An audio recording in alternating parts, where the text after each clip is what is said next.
Aleluya, Dios les bendiga, hermanos. Qué bueno estar en la casa de Dios una vez más. Si trae su Biblia, vaya conmigo a la carta a los Colosenses. Continuamos ahí. Hemos estado hablando en las últimas semanas del capítulo 3 de esta carta a los Colosenses. Vimos la semana pasada como el apóstol Pablo, hablando acerca de que nosotros debemos despojarnos de los vestidos viejos, del viejo hombre, y debemos revestirnos del viejo, o del nuevo hombre, perdón, de nuevos vestidos. Y veíamos las características de este nuevo vestido. Tiene que ver con mansedumbre, paciencia, con humildad, que nos lleva a poder soportarnos unos a otros y a perdonarnos unos a otros como el Señor nos perdonó a nosotros. Eso vimos la semana pasada, y el día de hoy vamos a continuar en esta carta a los Colosenses a partir del capítulo 3, versículo 18. Vaya conmigo allá y ahí mantenga su Biblia.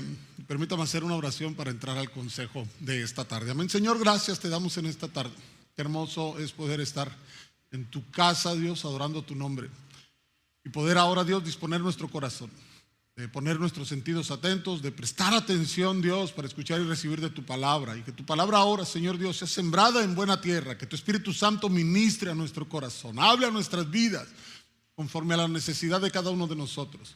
Pero que esta palabra, Señor Dios, también no solamente quede ahí, sino que produzca el fruto en nosotros, en nuestras vidas, el fruto, Señor Dios, el propósito por el cual tú la envías, Dios, que produzca en nosotros estos cambios conforme a tu voluntad, Padre.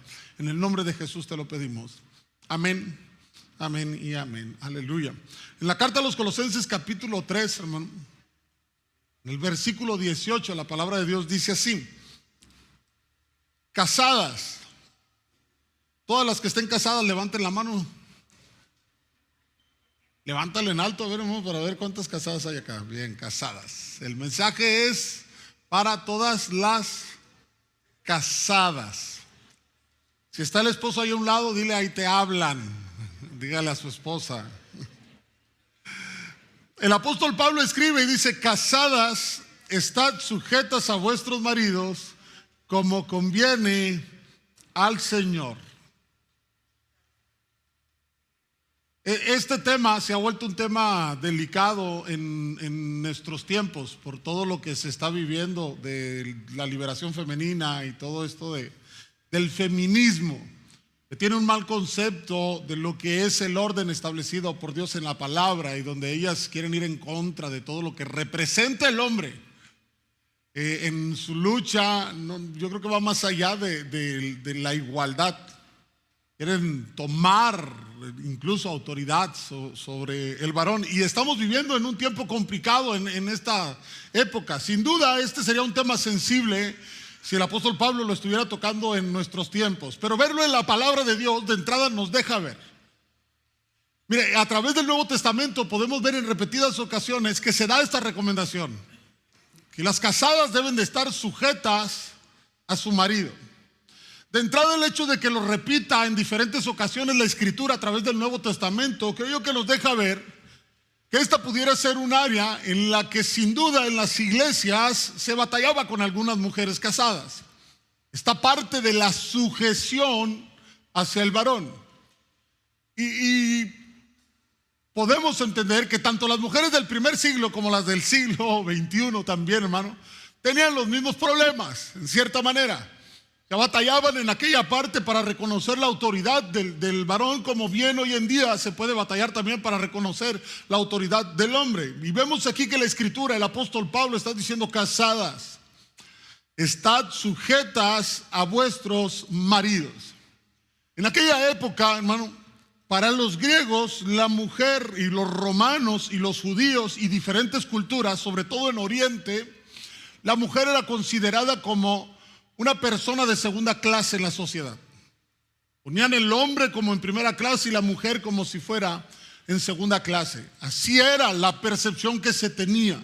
Se le daba un trato a la mujer no como en igualdad con el varón, sino como una persona que estaba en una posesión inferior.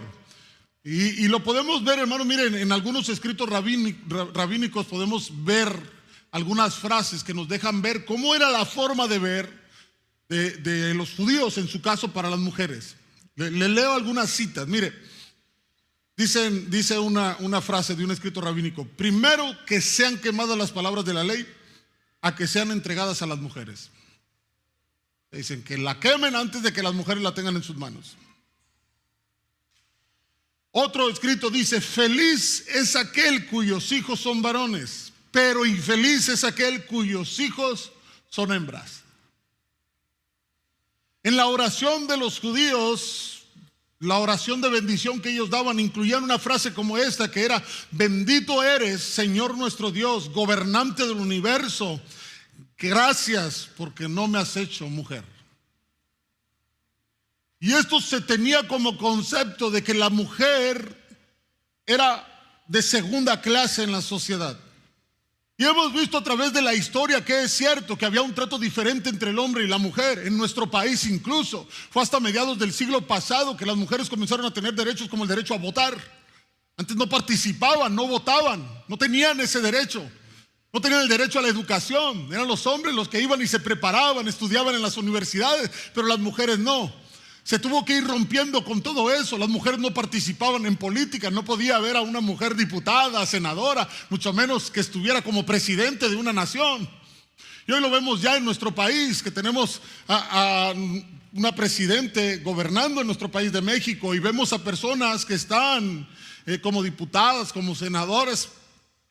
Se han abierto paso en sus luchas de los derechos, pero esto no era así. Por lo general siempre estaba esta lucha en la mentalidad del mundo. Pero vemos que en la Escritura, hermano, podemos ver que desde los tiempos del Señor Jesucristo, el Señor Jesucristo dignifica a la mujer.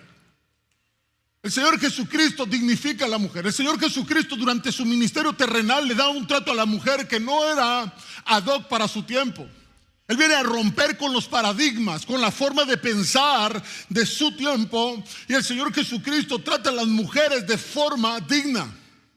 Y vemos que incluso, hermano, podemos ver a una mujer de las primeras evangelistas en la Biblia, que es la mujer samaritana, que va y trae prácticamente a toda una ciudad para los pies de Jesús, para que puedan escuchar el mensaje que Jesús tenía. Jesús no se asusta con que una mujer sea el instrumento para ir y traer a toda una ciudad. Las primeras que reciben o que pueden ver al Señor Jesucristo resucitado fueron mujeres. Las primeras en ir y dar la noticia de que el Señor Jesucristo había resucitado fueron mujeres.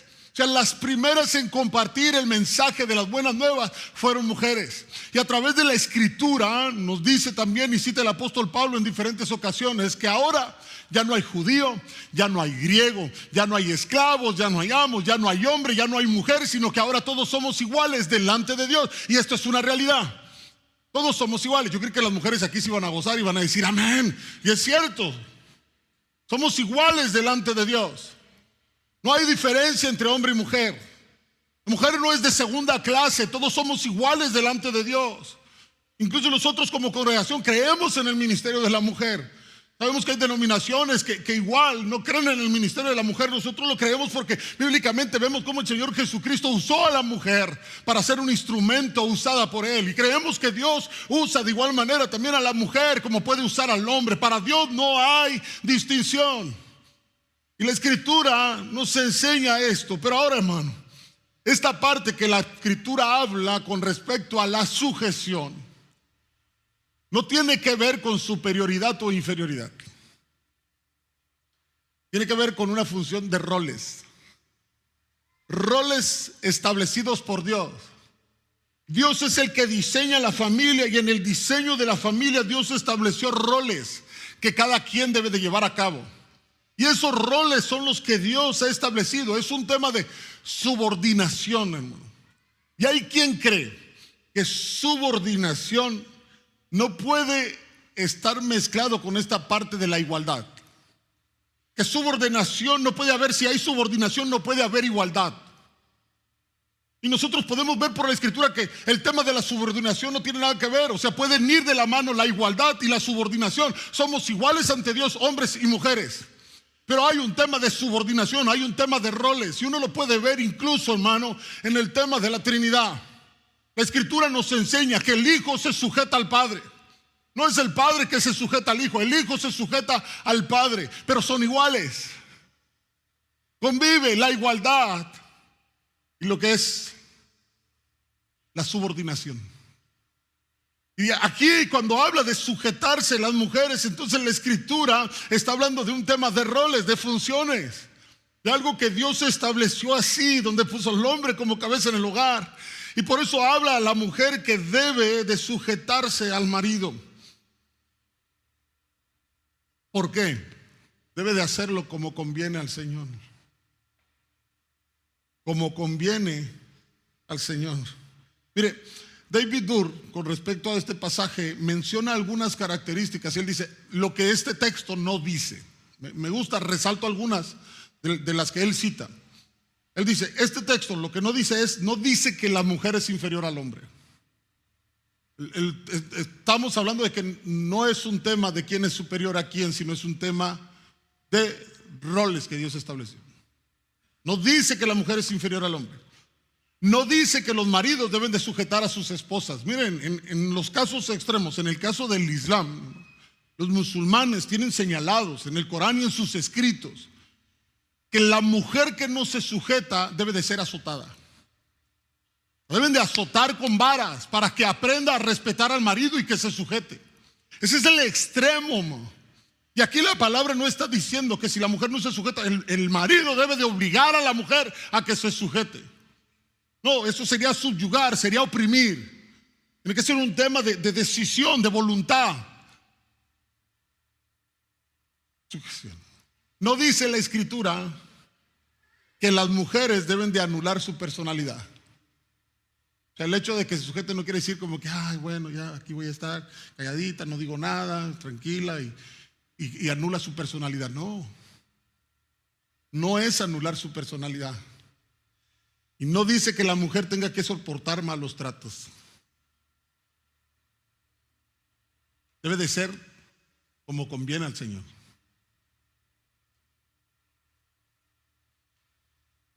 Efesios capítulo 5, versículo 24. Miren, en Efesios encontramos un pasaje paralelo. De hecho, en Efesios, estas dos cartas, Efesios y Colosenses, se cree que se escribieron por el mismo tiempo. Son escritas por el apóstol Pablo desde la prisión y se cree que se escriben por el mismo tiempo y son enviadas a estas iglesias. De manera que hay pasajes similares en estas dos cartas, Colosenses y Efesios. Y en Efesios dice el apóstol Pablo, capítulo 5, versículo 24. Así que, como la iglesia está sujeta a Cristo, así también las casadas estén sujetas a sus maridos. Este es el ejemplo que da la Escritura. Ahora, hermano, cuando hay quienes se asustan cuando ven estos pasajes y tratan de sacarle la vuelta y decir, no dice que debe de sujetarse. Y creo yo que incluso hay quienes han malinterpretado en Efesios capítulo 5, el versículo 22, dice que estemos sujetos unos a otros. Y hay quienes han tomado y han dicho, ahí dice que deben de estar sujetos unos a otros. O sea, que el hombre se sujete a la mujer y que la mujer se sujete al hombre. Porque dice que debemos de sujetarnos unos a otros. Pero eso es ignorar el contexto del pasaje, porque cuando habla el texto, sujétense unos a otros, a continuación empieza a decir de qué manera nos vamos a sujetar. Dice, mujeres, así como Cristo o como la iglesia está sujeta a Cristo, de la misma manera la mujer debe estar sujeta al marido. Que si tomamos esta interpretación de que el hombre se debe de sujetar a la mujer, entonces diríamos, Cristo tiene que sujetarse a la iglesia.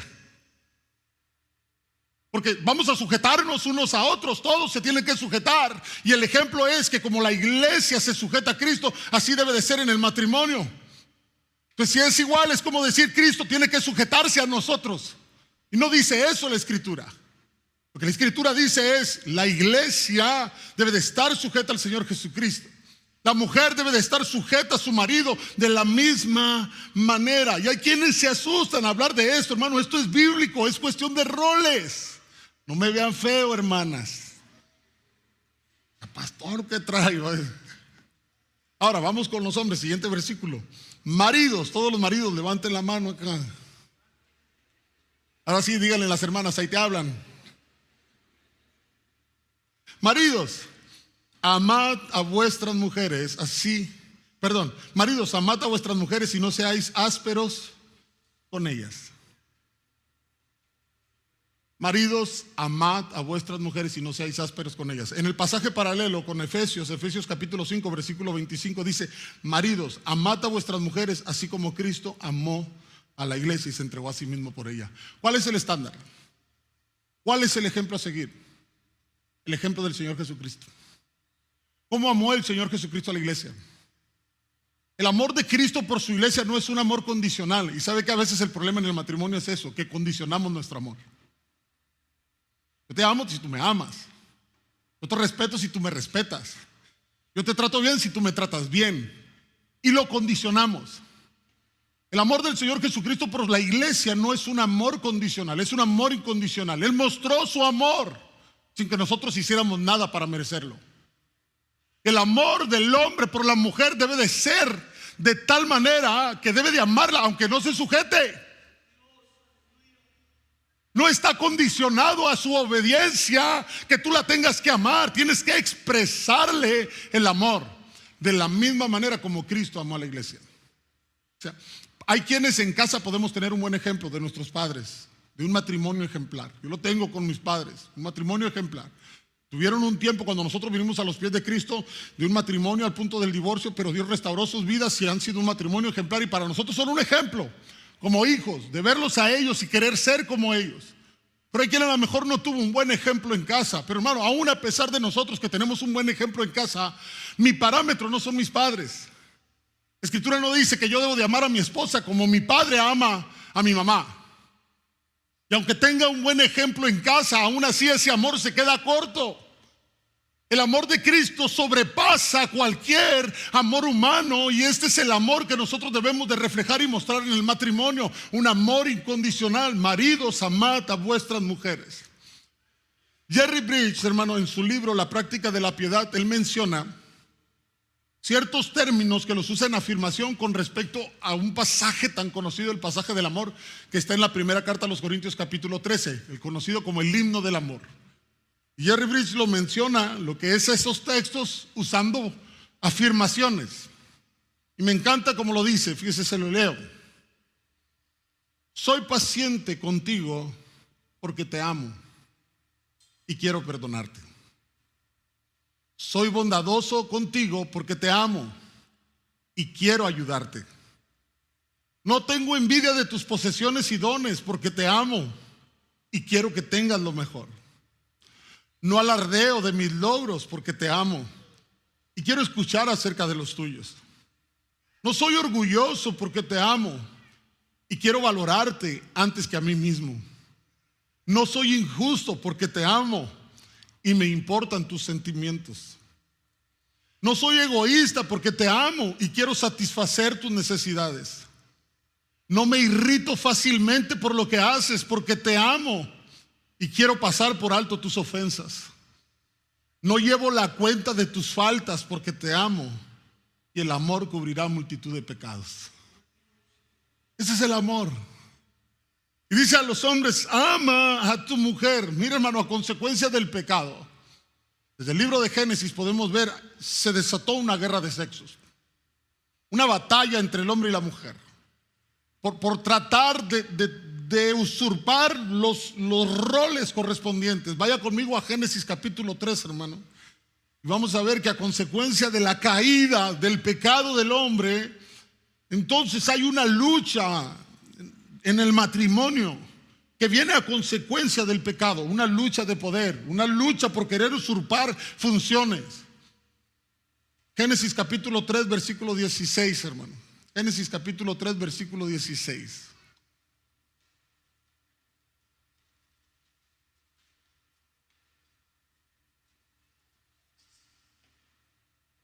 A la mujer dijo, multiplicaré en gran manera los dolores de tus preñeces.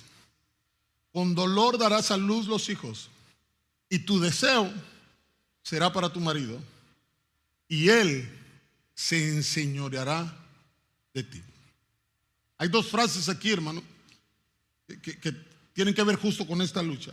Cuando dice, tu deseo será para tu marido. ¿Quiénes han interpretado esta parte como decir, bueno, ahí se refiere a la parte del deseo, de la atracción sexual? Por eso es que el hombre, por lo general, quiere más. El hombre está buscando a la mujer de querer tener intimidad todo el tiempo, porque ahí dice que su deseo va a ser para su marido. Y la realidad es que aquí, cuando habla la Escritura de que tu deseo será para tu marido, no tiene nada que ver con la parte de la intimidad sexual. En realidad lo que el pasaje está hablando cuando dice tu deseo será para tu marido, lo que el texto en realidad está diciendo es tú vas a querer ser como él. Tú vas a querer controlarlo a él. Tú vas a querer tomar el lugar de él. Tú vas a querer hacer lo que le corresponde a él. Y él se enseñoreará de ti. Esto es, él tomará dominio sobre ti, hermano. Pero no como alguien que gobierna de forma amorosa, sino alguien que como un capataz hace valer su autoridad. De forma áspera, de forma grosera, de forma prepotente. Entonces el Señor dice, a consecuencia del pecado va a haber esta lucha donde la mujer va a querer tomar el lugar del hombre y el hombre va a querer imponer su autoridad de forma autoritaria. Mire, para entender un poquito más como este texto lo dice, vaya un capítulo más adelante, Génesis capítulo 4, versículo 7. Hermano Juan, usted lo tiene en la Nueva Versión Internacional, le da el capítulo anterior, ahorita le digo para que me ayude a leerlo ahí. Pero mire, Génesis capítulo 4, versículo 7 dice, habla de dos hermanos, Caín y Abel. Caín y Abel, que son hijos de Adán y Eva, y Caín y Abel, ellos ofrecieron sacrificio a Dios. Y lo que la Escritura nos dice es que Dios aceptó el sacrificio de Abel, pero el sacrificio de Caín, Dios no lo aceptó ni a Caín. Y entonces Caín, su semblante decayó. Y es ahí cuando Dios viene y tiene este diálogo con Caín. Y en el versículo 7, fíjese lo que Dios le dice a Caín. Si bien hicieres, no serás enaltecido. Y si no hicieres bien, el pecado está a la puerta.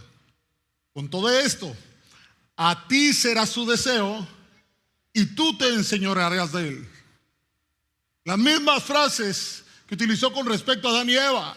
A ti será su deseo y tú te enseñorearás de él. Esto es Caín. Si dejas que el pecado entre a tu corazón, vas a querer sobreponerte sobre tu hermano. Y vas a querer ser lo que tu hermano es. Oiga, Caín en cierta manera estaba mostrando, hermano, cierta parte de envidia porque Abel su sacrificio sí fue aceptado y el de él no. Él quería ser como su hermano por eso. Dios le dice, tú vas a querer ser como él. Y te vas a enseñorear sobre él. ¿Y sabe qué sucedió? El primer asesinato en la historia de la humanidad. Caín terminó matando a su hermano. Porque su deseo era sobre él. Y se enseñoreó sobre él. De esta lucha es lo que habla en Génesis, hermano, capítulo 3. Cuando dice al hombre y la mujer, tu deseo va a ser para tu marido. Tú vas a querer tomar el lugar de tu esposo. Y él va a querer imponer su autoridad. Como un capataz. ¿Cómo dice, hermano Juan, en la versión esa nueva traducción viviente?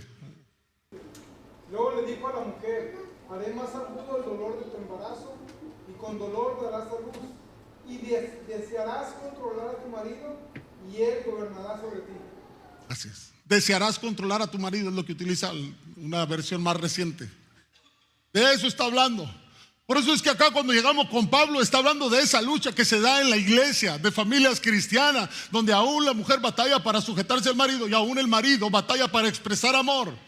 Quiere imponer su autoridad de forma déspota. Y el apóstol Pablo está hablando entonces de que somos una nueva criatura, de que vamos cambiando nuestro carácter, de que ahora debe de haber humildad, de que ahora debe de haber paciencia, de que ahora debe de haber esta compasión. Llega el tema del matrimonio y entonces dice, mujeres, sujétense, hombres, amen. Antes de la caída, en cierta manera, esta es la forma como ellos convivían en Edén, en una armonía perfecta, pero a consecuencia de la caída vino esta lucha. Por eso es que, hermanos, el que la mujer quiera tomar el rol que le corresponde al varón en el hogar es diabólico. Puedo decir con seguridad, va contrario a lo que la Escritura enseña. Es un rol contrario a lo que Dios enseña. Y vuelvo al punto, no tiene que ver con un tema de igualdad. Tiene que ver con un tema de funciones. De cómo Dios diseñó la familia para que pueda funcionar conforme a Él lo diseñó. Y nos dio roles que cada uno debemos de tener. Esto no nos hace más importantes, pero esto permite armonía en el hogar. Esto permite que se desarrolle el hogar, que los hijos crezcan en un hogar sano, que puedan ser afirmados, que puedan recibir lo que ellos necesitan para poder salir adelante y ser buenos ciudadanos y formar buenos matrimonios también. Esto es lo bíblico. Así es que El patrón que hoy en día se predica en el mundo es contrario a la Escritura.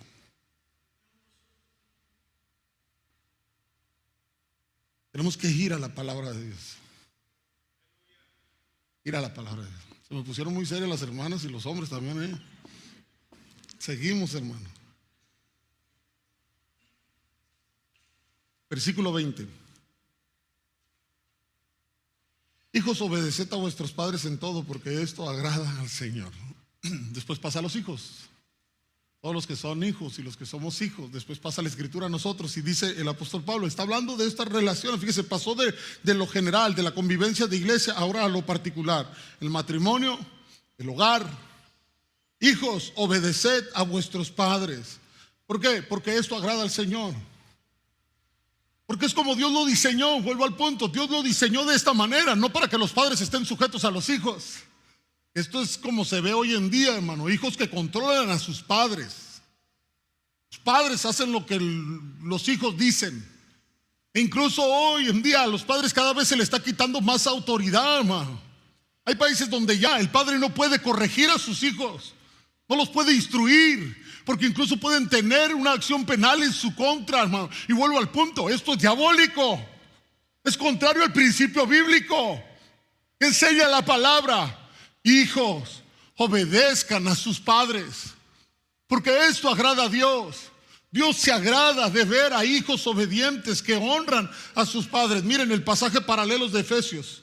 Efesios 6, del versículo 1 al 3 dice: hijos, obedeced en el Señor a vuestros padres, porque esto es justo. De repente alguno de mis hijos me dice, cuando algo no le parece, esto es injusto. Yo recuerdo que de joven o adolescente también lo llegué a decir. Cuando algo no me parecía de lo que me decían mis padres, es que esto es injusto. ¿Y cuántos de nosotros tal vez no hemos hecho esa expresión en el hogar? Cuando algo de nuestros padres no nos parecía, decíamos, es que esto no es justo. Dice Dios, hijos, obedezcan a sus padres, porque esto es justo. Esto es lo que está de acuerdo a los principios bíblicos. Esto es lo que está de acuerdo al orden divino. Esto es justo. Honra a tu padre y a tu madre, que es el primer mandamiento con promesa para que te vaya bien y seas de larga vida sobre la tierra. Hay promesa en este mandamiento. Honra a tu padre y a tu madre para que te vaya bien. Hay promesa en esto. O sea, Dios se agrada, esto es justo y tiene promesa. Por eso es que como hijos debemos de honrar a nuestros padres, aún incluso cuando salimos del hogar. Nuestros padres, si merecen respeto, merecen honra, debemos de respetarlos, honrarlos, obedecerlos. Ahora, hermano, es cierto, la obediencia tiene que ver que no vaya en contra de los principios bíblicos. No va a obedecer algo que vaya en contra de lo que la Escritura le enseña. No va a obedecer algo así, tiene que ir en base a lo que la Escritura habla, obviamente. Hijos, obedeced en el Señor a vuestros padres. Versículo 21. Padres, no exasperéis a vuestros hijos para que no se desalienten.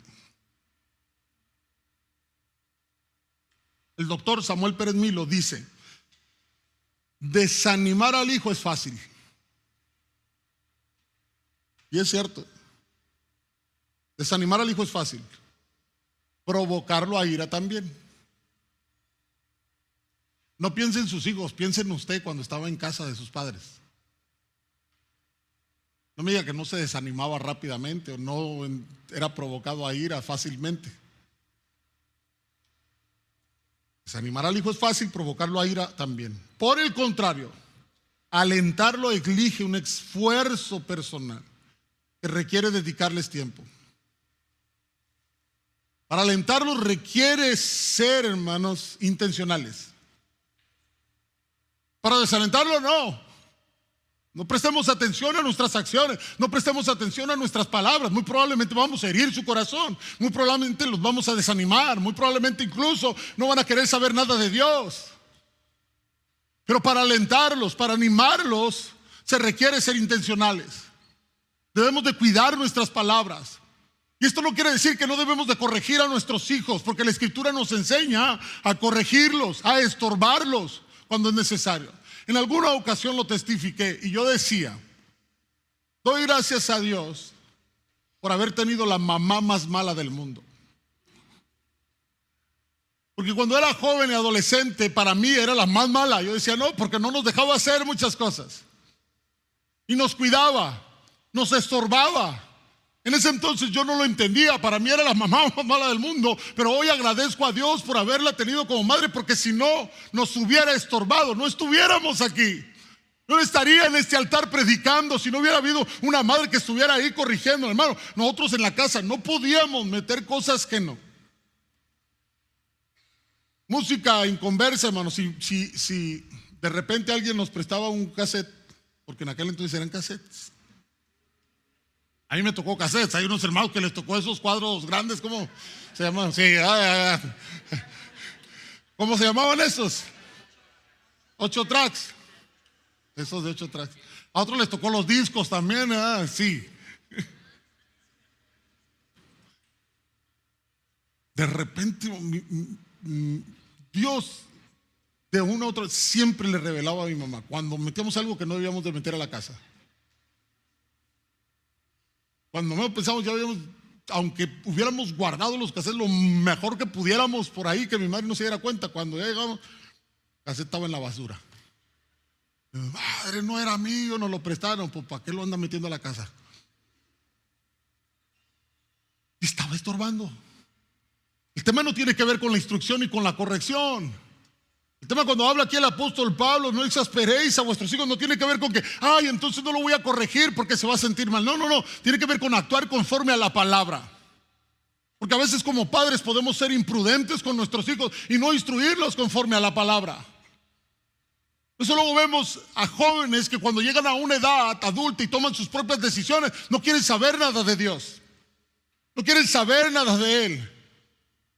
Por eso digo, contrario a lo que nosotros vivimos, ahí nos estuvieron estorbando nuestros padres. No nos gustaba, queríamos libertad, quería que nos dejaran hacer lo que quisiéramos. Ellos decían no, y su frase era, mientras estén en esta casa, se hace lo que en esta casa se dice. Aquí hay reglas.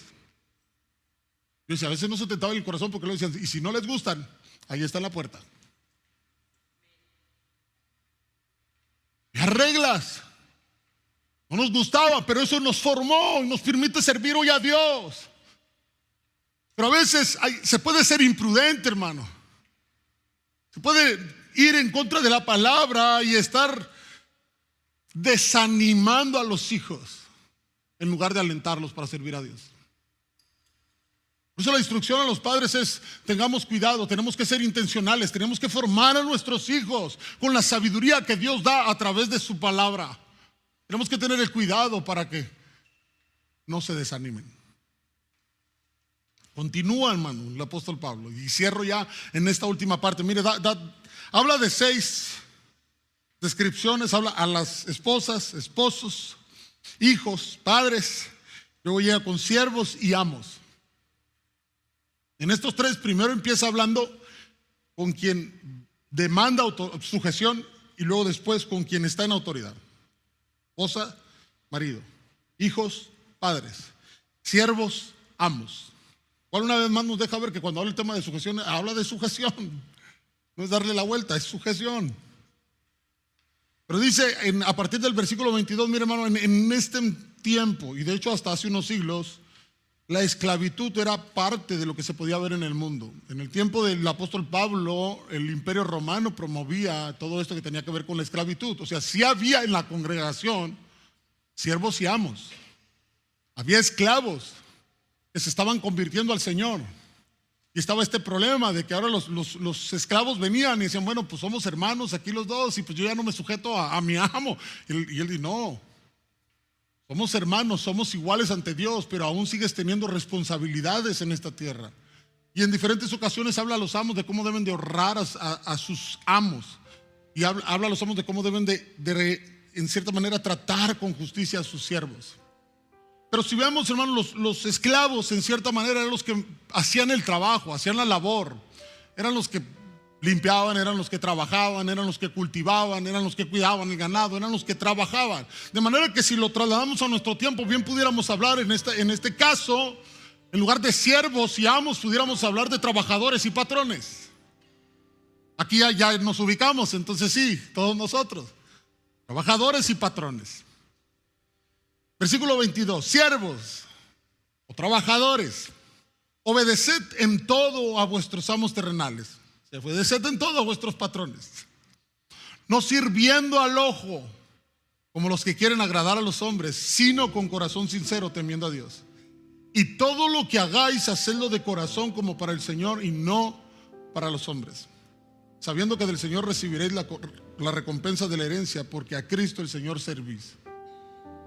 Dice el apóstol Pablo, en lo que tú haces, aún ahí, tú puedes servir a Dios. Como iglesia creo yo que cometimos el error de creer, hermano, que en nuestras profesiones no está Dios. Como que decir, yo soy contador, bueno, soy contador, pero ahí como que no soy cristiano. Es como si me quitara el traje de cristiano, ahí no soy hijo de Dios, ahorita voy en mi traje de trabajador. Si eres arquitecto, si eres abogado, si es como que pensamos que ahí no está Dios. Y la realidad es que en la Escritura vemos que en todo lo que hagamos debemos de hacerlo como para el Señor. Aún ahí, lo que tú hagas debes de hacerlo como para el Señor. Y aquí es claro el apóstol Pablo cuando dice, o sea, los siervos pareciera que estaban al pendiente de que sus amos los estuvieran viendo para poder ponerse a chambear. Y él dice, lo que tú hagas no debe de ser por estar al pendiente de que te estén mirando ellos, sino lo que tú hagas lo debes de hacer como para el Señor. Yo creo que esto es un llamado para todos nosotros que trabajamos, porque hay quien a lo mejor va a la oficina y si no están los socios, no están los patrones, pues me la paso un ratito, me meto a las redes, me pongo a jugar, me echo un cafecito, me pongo a platicar. De todo el mundo no está el patrón. Y tú le dices, no estés al pendiente de que te estén viendo ellos. Tú hazlo como para el Señor. Y a veces se nos olvida esto, que el Señor nos está viendo. Si tenemos esto en consideración, hermano, debemos de actuar siempre de la mejor manera, pensando que en lo que hacemos podemos darle gloria a Dios. Esa debe de ser nuestra manera de pensar. Les decía en la mañana, hermano, no tengo pruebas, pero tampoco tengo dudas de que las casas de campaña que hacía el apóstol Pablo eran de las mejores. Tengo pruebas porque no tengo ninguna para decir, pero hermano, por su filosofía, por su manera de pensar, por las instrucciones que da, estoy seguro que posiblemente usaba de los mejores materiales. Hacía las mejores tiendas. No eran tiendas que se desarmaban en el desierto, no eran tiendas que las usaban y las tenían que desechar y decir, bueno, ¿quién las hizo? Pablo. Ya no le compren a Pablo. No. Entonces, sin duda puedo estar casi seguro que las tiendas de Pablo eran de calidad de primera. Si alguien dice, ¿quieres una tienda? Búscalas de Pablo, porque esas te van a durar años. Así debería de ser con nosotros. Deberíamos de ser los mejores trabajadores. Bueno, si no los mejores, por lo menos íntegros. No trabajadores que llegan tarde y se van temprano. Y si el patrón no está, me voy antes, de todo el mundo no está. ¿No? Trabajadores que dicen, voy a cumplir mis horas, porque mi forma de pensar ahora va a cambiar. Yo no estoy viendo a mi patrón terrenal, estoy viendo más allá y estoy viendo a mi Señor, a quien le estoy sirviendo. Y quiero a través de mi trabajo darle gloria a Dios. Quiero que cuando vean lo que hago puedan decir, wow, mira qué buen trabajador es, mira qué buena persona es, mira cómo hace las cosas.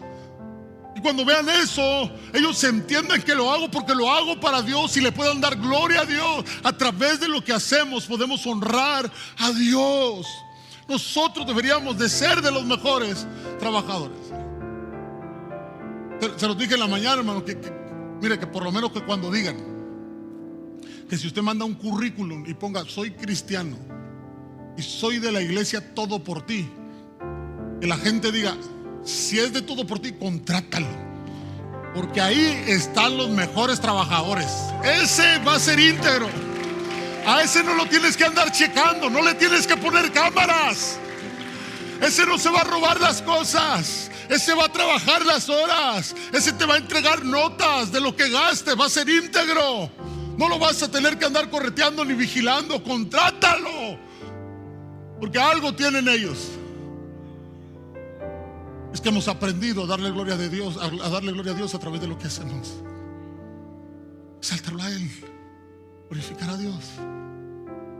Haz tu trabajo de la mejor manera, no por tu patrón. Miren, a veces llega el lunes y dices, ay, otra vez a chambear, y lo vemos como que tengo que ir a chambear, porque pues, si no, ¿cómo sostengo mi familia? No, velo como la oportunidad de decir, voy a ir, y a través de mi trabajo voy a expresar mi mejor adoración a Dios. Voy a expresar mi mejor servicio. Voy a hacer las cosas de la mejor manera. Que si tienes que estar con atención a clientes, que cuando lleguen los clientes tú puedes ver en ellos como si fuera el rostro del Señor Jesucristo y atenderlos de la mejor manera. Que cuando se vayan de ahí hasta se sientan indignos de cómo los trataste. Así debe de ser, de la mejor manera. Y termina en el capítulo 4, versículo 1. Amos, haced lo que es justo y recto con vuestros siervos, sabiendo que también vosotros tenéis un amo en los cielos. Los que son patrones, los que Dios les ha bendecido, que tienen un negocio, que tienen gente a su cargo, que dirigen personas. Ahora dice el apóstol Pablo, sean justos. Así como del siervo pide que haga lo mejor, el patrón pide que sea justo, que lo trate como debe de ser. Y el ejemplo que él usa es justo ese. ¿Por qué? Porque así como tú estás en autoridad, recuerda que hay alguien que está sobre ti, y que quien está en autoridad sobre ti, así como es el trato de él hacia contigo, así debes de ser tú hacia abajo. De la misma manera como es Dios hacia contigo, que así sea. Mira, si tú tienes una empresa, te debes de convertir en el mejor patrón, que la gente se pelee por querer trabajar contigo, que los trates de una manera que digan, yo quiero trabajar con él. Que si eres gerente en tu empresa, que si tienes gente a tu cargo, la gente pelee por decir, yo quiero que él sea mi jefe, yo quiero que él me dirija, yo quiero estar cerca de él porque quiero aprender, yo quiero estar en su equipo de trabajo. Y que no sea al revés, como triste y lamentablemente luego puede pasar, que dicen, no, en ese equipo no me pongan. Si tienes gente bajo tu responsabilidad, trátala de la mejor manera, trátalos con justicia, dignifícalos, hónralos. Así es Dios para con nosotros. Esos son los deberes. Mire, pasó el apóstol Pablo de lo general, de la convivencia de iglesia, a lo particular. Y cierro con esta parte, porque mire, acá veíamos en lo general y en la convivencia de iglesia que todo lo que hagamos debe de ser como para el Señor. Y ahora que habla de lo particular, de la relación de matrimonio, la relación de familia, la relación de trabajo, el Señor Jesucristo sigue siendo el centro. Y es que la única manera de poder cumplir con lo que la Escritura nos enseña es que Jesucristo sea el centro.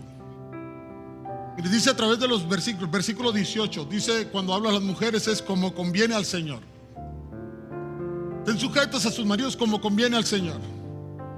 En el versículo 20, cuando habla a los hijos, dice porque esto es agradable al Señor. En el capítulo 4, versículo 1, que deben de temer como temer al Señor.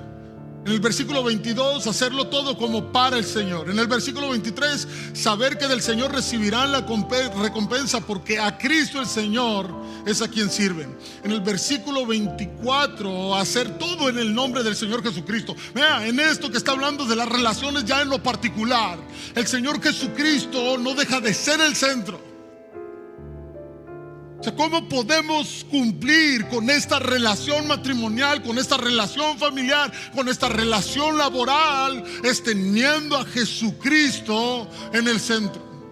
Si Jesucristo no es el centro en nuestras vidas, difícilmente podrá haber armonía en el matrimonio.